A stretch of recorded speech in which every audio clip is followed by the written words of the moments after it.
జిల్లా పరిషత్ స్కూల్ పిల్లలకు కూడా ఇస్తాను. ఎందుకు ఇస్తానంటే రేపే వాళ్ళ జనరేషన్ ఫ్యూచర్ వాళ్ళకి తేడా తెలిసిద్ది. బయట తిన్న పళ్ళకి వీటికి తేడా తెలిసిద్ది. ఓహో న్యాచురల్ ఫార్మింగ్లో పండించిన పళ్ళు ఇంత రుచిగా ఉంటాయా, కాబట్టి మనం కూడా న్యాచురల్ ఫార్మింగ్ ప్రమోట్ చేద్దాం అన్నట్టుగా వాడు చేస్తారు. సో ఆ విధంగా ఒక ఆలోచన కూడా వాళ్ళు ఇంజెక్ట్ చేస్తున్నట్టే.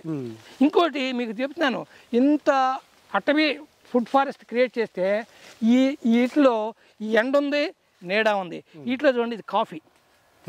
ఈ కాఫీ చెట్టు పెట్టి సంవత్సరం అయిందండి.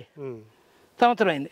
ఈ ఎక్కడ బతికిద్దండి ఇది? బాగా నీడలో పెట్టినా బతకదు, ఎండలో పెట్టినా రాదు. ఎక్కడ బతికిద్దండి ఇది?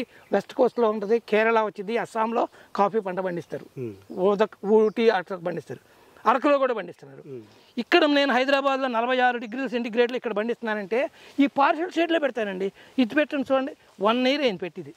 చూడండి ఎంత బాగా పెరిగింది. ఇది 2 అడుగుల మొక్క, ఇంకో 3 అడుగులు పెరిగింది, 2.5 అడుగులు పెరిగింది, 4 అడుగుల పైన వచ్చింది. చూడండి ఇప్పుడు అప్పుడే 1 ఇయర్కే పోత వచ్చేసింది, చూసారా? ఇదంతా ఫ్లవరింగ్, బడ్డింగ్, ఫ్లవరింగ్ ఇది. సో 46 డిగ్రీల సెంటిగ్రేడ్లో కూడా కాఫీ పండించవచ్చు. ఏది? ఒక్క ప్రకృతి వ్యవసాయానికి, ఈ న్యాచురల్ ఫార్మింగ్కి, సాయిల్ ఫర్టిలిటీ పెంచుకుంటే ఇదంతా సాధ్యాలు. ఇదే నేను రైతాంగానికి నేర్పుతా. అగ్రికల్చర్ ప్రొఫెసర్లకు కానీ, సైంటిస్టులకు కానీ, మన కేవీకే ఇన్ఛార్జీలకు కానీ ఎవరికి వచ్చినా నేను ఇదే నేర్పుతా.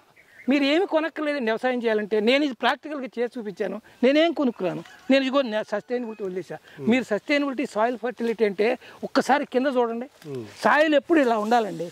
సాయిల్ ఎప్పుడు చూస్తే ఈ విధంగా 2 అంగుళాలు 3 అంగుళాలు ఆకులు పరిచేసి ఉండాలి. కొంచెం తేమ కూడా బయటకు వచ్చేస్తుందండి శుభ్రంగా. చూడండి ఇదిగో ఎంత ఆకు ఉంటుందో చూసారా, 2 అంగుళాలు పరిచేస్తుంది.